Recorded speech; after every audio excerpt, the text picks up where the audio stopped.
tous. Aujourd'hui, nous allons parler de zone de confort et distance de sécurité. Eh bien, comme leur nom l'indique, elles vont nous renseigner sur les distances auxquelles nos chiens sont plus ou moins à l'aise dans les différentes situations et en particulier dans les situations à risque de stress sur lesquelles nous allons pouvoir agir. De façon schématique, imaginez votre chien au centre de 3 cercles concentriques. Le premier, le plus proche de lui, est de couleur rouge. Le second, de taille moyenne, est de couleur orange. Le troisième et dernier cercle, le plus large, est de couleur verte. En zone verte et au-delà, le chien note le stimulus mais n'y réagit pour ainsi dire pas. La distance qui l'en sépare est suffisamment importante pour que le chien se sente en sécurité. En zone orange, le chien n'est clairement pas à l'aise. La distance qui le sépare du stimulus n'est plus suffisante, mais peut rester gérable au prix d'un peu d'agitation et de stress.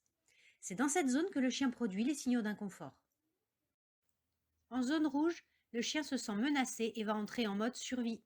Il n'est plus capable de gérer le stimulus. C'est à cette distance que des comportements de fuite ou d'agression peuvent survenir. Ce qu'on va essayer de faire petit à petit, c'est de préparer en zone verte notre chien avec des apprentissages qu'on pourra ensuite appliquer en zone orange, tout en gardant bien à l'esprit que lorsque le chien est en zone rouge, rien ne fonctionne. Prenons l'exemple d'un chien craintif qui voit un humain s'approcher de lui. En zone verte et au-delà, le chien observe mais ne semble pas réagir davantage. À cette distance, le chien se sent suffisamment en sécurité pour mettre facilement en place des automatismes simples. Certains chiens utilisent spontanément la position assise en guise de position d'observation.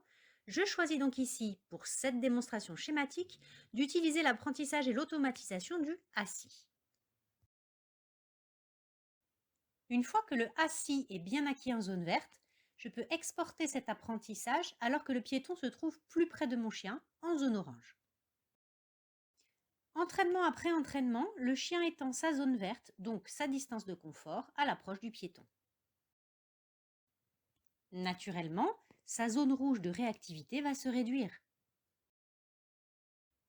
jusqu'à peut-être disparaître. Et il finira par accepter sans réaction la présence même très proche de notre piéton. On va donc arriver petit à petit à une extension de notre zone verte, à une extension de notre zone orange, pour avoir au contraire une réduction de la zone rouge, voire sa disparition totale. À bientôt!